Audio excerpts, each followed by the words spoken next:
Today, despite the growth of trillion-dollar-plus megabanks like JP Chase and Bank of America, 90% of the roughly 7,500 U.S. banks are quite small. Many of these can't afford to hire the extra personnel needed to deal with the ever-increasing bank regulations. Regulatory costs almost always end up, pushing smaller players out of the marketplace, often result in consolidation. And my sense is that Dodd-Frank will probably run 1,000, 2,000 banks out of business. If we continue to the path that we're going down, the small independent community banker is going to be something of the past. Banks are very much in the penalty box. Well, that doesn't help the economy. And a lot of people may not believe this, but the fact is you can't have a strong economy without a strong banking system. You can't create jobs if banks aren't lending. The real losers are the people who today and for the last few years have been trying to get a mortgage. It is harder to get a mortgage today than any time in my 50 years in this business. We learned at the beginning of the 20th century that when lending laws are too strict and regulations are too strict, the loan sharks proliferate. What we got was Fat Tony Salerno running the lending market.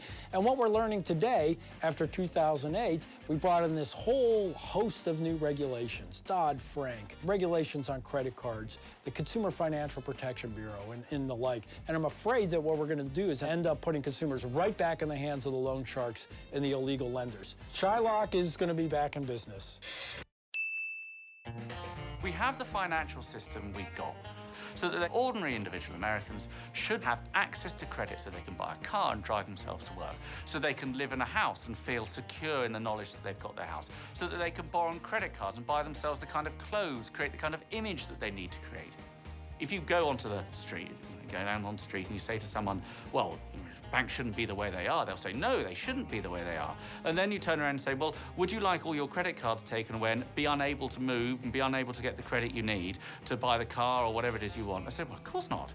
I need that. We have the financial system that we deserve because we don't take the time to understand what the financial system is, what it does, and then we don't have the energy to push our legislators to do something about it. People are always trying to put more Band-Aids on the banking system, but we need to start letting it heal itself and taking away too big to fail, taking away props and supports and subsidies in order to get a banking system that actually serves the needs of the public. What's made giving banking a bad reputation is the government gets involved in it and manipulates the system, which causes bank failures, and then people feel like they have been deceived. But in a free society, banks are enormously economically productive because they allocate resources based on economic criteria instead of political criteria. We have to understand this and do what's right for the country, not what's right for being elected. It's not just your vote. It's not just going out and being involved and getting aggressive with your representative, and you need an informed populace. Otherwise, you are going to get hustled. It's just going to happen. If you're not involved, someone else will make the rules. It's not just down to the banks. We've got to look in the mirror and recognize that this is a problem of human nature. We are the money changers, people. It's very, very easy to look around for people to blame, but it's human nature. We're all up to it. We can't just turn back the clock. We can't say, oh, I wish this was Bedford Falls, and it's a wonderful life, and the world was like that, and it was simple. We can't do that. Yes, sir. Jesus really knew what he was doing when he threw us out of that temple.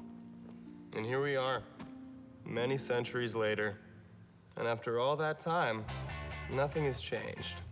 Bankers are still the people you love to hate, still blamed for recessions and depressions and pretty much every bad thing that happens.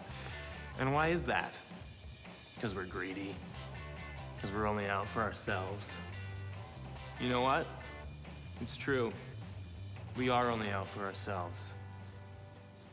But look where it's got us. And by us, I mean all of us. You see, it was selfish guys like yours truly that dragged civilization out of the Dark Ages, kickstarted the Renaissance and the Industrial Revolution, and booted it kicking and screaming into the modern era, while doubling your life expectancy in the process. You're welcome. All that accomplished, I might add, with a pack of avaricious rulers, scheming politicians, hypocritical holy joes, and assorted self-appointed do-gooders hounding us every step of the way. Oh well. As great-great-great-great-great-great-great-granddaddy always said, it goes with the territory. Well, that's it. Everything you need to know about why we hate bankers, why we've always hated them, and why we probably will continue to go on hating them. As for who or what caused the most recent financial crisis, And keeps on causing them. let me ask you a question. If Christ came back today, looked around, saw everything that was going on, who do you think he'd throw out of the temple?